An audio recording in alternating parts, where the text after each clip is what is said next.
Bonjour à tous, on va vous présenter les carottes glaciaires. Déjà, il est essentiel de distinguer calotte et carotte glaciaire, pas celles qu'on mange.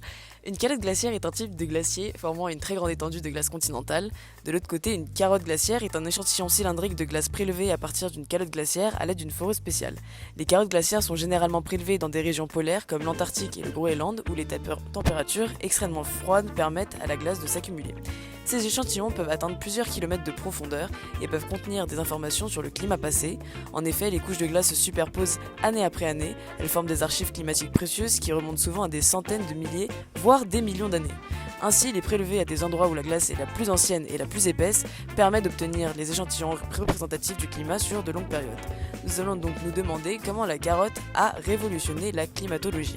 Donc pour la petite histoire, l'idée de mesurer la composition de l'air des bulles prisonnières de la glace remonte aux années 1950. Ce sont les chercheurs Robert Delmas et Claude Lorius qui mettent au point de nouvelles méthodes pour mesurer le gaz carbonique contenu dans la glace. Sa méthode consistait à broyer la glace sous vide à moins 40 degrés Celsius pour en extraire l'air, puis à analyser les concentrations de différents gaz par chromatographie.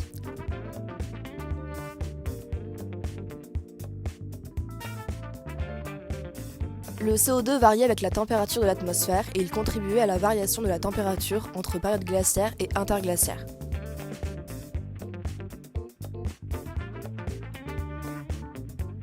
Concernant les prélèvements, les carottes glaciaires sont récupérées à l'aide de techniques de forage spéciales conçues pour traverser des couches de glace tout en préservant leur intégrité. C'est une opération complexe qui nécessite une planification minutieuse des équipements spécialisés. Voici les étapes typiques. Les scientifiques doivent choisir soigneusement l'emplacement du forage en fonction de divers facteurs, comme il est écrit sur le tableau. Une foreuse est utilisée pour percer un trou pilote dans la glace jusqu'à une certaine profondeur. Une fois le trou pilote réalisé, une foreuse spéciale est utilisée pour extraire une carotte de glace de manière continue et sans interruption. Elle est généralement découpée ensuite en sections de longueur standard pour faciliter le transport et la manipulation. Une fois prélevées, et elles sont rangées dans des contenants spéciaux pour préserver leur intégrité et éviter toute contamination. Elles sont stockées ensuite dans des congélateurs spéciaux à des températures très basses pour empêcher leur fonte. Elles sont ensuite transportées vers des laboratoires où elles sont analysées pour obtenir des informations sur le climat passé de la Terre. Nous allons d'abord voir les apports à la climatologie.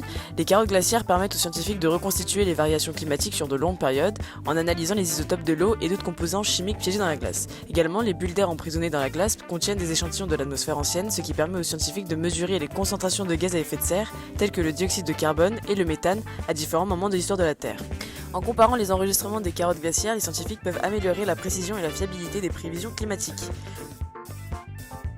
Les carottes glaciaires permettent également d'étudier les phénomènes climatiques extrêmes, tels que les périodes glaciaires et les périodes interglaciaires, les événements de réchauffement rapide, et enfin, les variations climatiques à court terme. Ainsi, les carottes glaciaires fournissent une mine d'informations sur les climats passés de la Terre.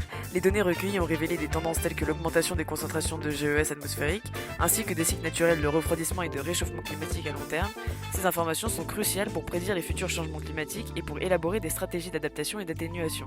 Cela révèle l'impact de la révolution industrielle et la croissance exponentielle qui se poursuit. Il y a le forage de Vostok en Antarctique qui a permis d'établir une corrélation directe entre les concentrations de gaz à effet de serre et la variation des températures à la surface du globe. Nous allons voir les limites, donc celles sont généralement considérées comme des archives climatiques fiables. Leur fiabilité dépend de plusieurs facteurs tels que la qualité de la glace, une datation précise, une bonne compréhension précise des processus physiques et chimiques pour éviter les mauvaises interprétations. Ensuite, les informations qu'elles fournissent peuvent ne pas être représentatives des conditions climatiques à l'échelle mondiale. Leur résolution temporelle peut être également limitée. Et puis, le forage et l'analyse des carottes glaciaires sont des processus complexes et coûteux qui nécessitent des équipements spécialisés et une expertise technique. Il y a aussi des défis logistiques défavorables. Ensuite, il existe des limites physiques à la profondeur maximale des forages et à la préservation des enregistrements climatiques. Et enfin, la fonte des calottes polaires et des glaciers, ce qui menace la mémoire climatique emprisonnée dans les glaces. Certains glaciologues ont réfléchi à des solutions pour anticiper la disparition inéluctable des glaciers. Ainsi, le projet Ice Memory, lancé en 2015 par le glaciologue Jérôme Chapelaz, avait pour objectif de conserver les mémoires du climat et de l'environnement qui provenaient du monde entier. En 2020, le projet continue et est repris avec la création d'une bibliothèque mondiale d'archives glaciaires en Antarctique à la station Concordia. Ainsi, cela permet de stocker dans ce grand congélateur naturel les carottes de glace multimillénaires qui représentent des ressources scientifiques inestimables pour les générations futures de chercheurs. En définitive, les carottes glaciaires représentent une ressource précieuse pour les scientifiques étudiant le climat passé et futur de notre planète. Leur capacité à fournir des données détaillées sur les variations climatiques au fil du temps en fait un outil indispensable dans la lutte contre le changement climatique et la préservation de notre environnement. La découverte du lien entre le cycle du carbone et le climat par le biais des carottes glaciaires en fait l'un des outils les plus puissants pour étudier l'histoire climatique de la Terre. La glace demeure le seul matériau qui piège puis conserve des échantillons de l'atmosphère passée. Bien qu'elle présente quelques limites et font face à de nombreux défis, des efforts continus sont entrepris pour améliorer les techniques de forage et d'analyse, ainsi que pour développer des approches intégrées permettant de mieux comprendre et interpréter les enregistrements des carottes glaciaires.